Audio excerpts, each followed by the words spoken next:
Hey, what's up, guys? It's Nature Jake back at you with another video. Today I'm going to be looking into the Wild and Scenic Rivers Act of 1968.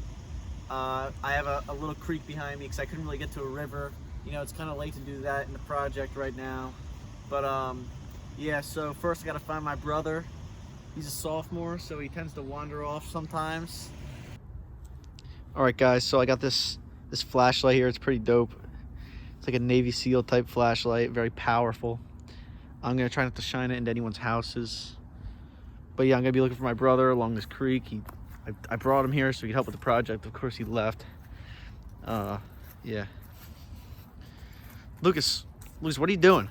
I'm just reading my favorite book, The Water Will Come, for the 8th time. Okay, but that was like from the summer. Like, we're past that. We're on the Wild and Scenic Rivers Act of 1968. Oh, the Wild River Scenic Acts of 1968? Yeah, I remember that one.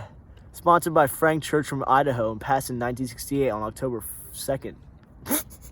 All right, yeah, stop reading this. Stop it. This is a signed copy! Okay. Frank Church was an environmentalist, lawyer, and senator from Idaho. He was also famous for supporting the Wilderness Act of 1964. He sponsored the Wild and Scenic Rivers Act of 1968. He was a chairman on the Committee of Aging, which planned for Social Security adjustments in the future. And he was against Johnson's Vietnam War policies. He also investigated CIA corruption, and his downfall was when he supported the controversial Panama Canal Treaty, which ended up losing him the election in 1980. The act itself was signed on October 2nd, 1968. It was during the peak of United States concerns with environmentalism. Here is the act. It is hereby declared to be the policy of the United States that certain selected rivers of the nation which, with their immediate environments, possess outstandingly remarkable scenic, recreational, geologic, fish and wildlife, historic, cultural, or other similar values, shall be preserved in free-flowing condition, and that they and their immediate environments shall be protected for the benefit and enjoyment of present and future generations. The Congress declares that the established national policy of dams and other construction at appropriate sections of the rivers of the United States need to be complemented by a policy that would preserve other selected rivers or sections thereof in their free-flowing condition to protect the water quality of such rivers and to fulfill other vital national conservation purposes. President Lyndon B. Johnson also signed the act, and he was quoted to say that every American should know at least one river. Basically, how the law works is that there are 3 types of classifications for preserving rivers. There are recreational river areas, scenic river areas, and wild river areas. First off, recreational river areas are where people swim, tube, boat, fish, etc.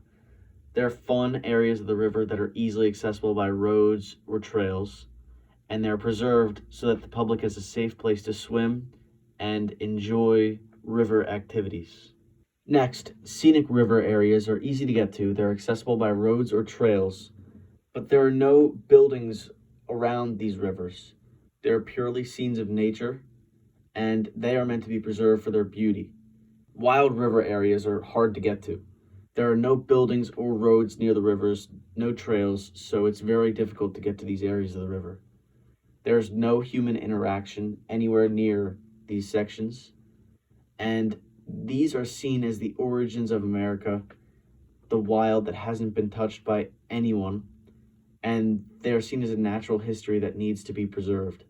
Another important aspect of this law is that it's sort of seen as a bargain or a trade-off for rivers that the government has already developed or damaged or interrupted with dams or construction. Here's what rivers.gov has to say about this. During the 50th anniversary of the Wild and Scenic Rivers Act, they said, as of August 2018, the national system protects 13,413 miles of 226 rivers in 41 states and the Commonwealth of Puerto Rico. This is less than 1/4% of the nation's rivers. By comparison, more than 75,000 large dams across the country have modified at least 600,000 miles, or about 17%, possibly more than 20%. Figures are best estimates. of American rivers. Thank you guys for watching, and until next project.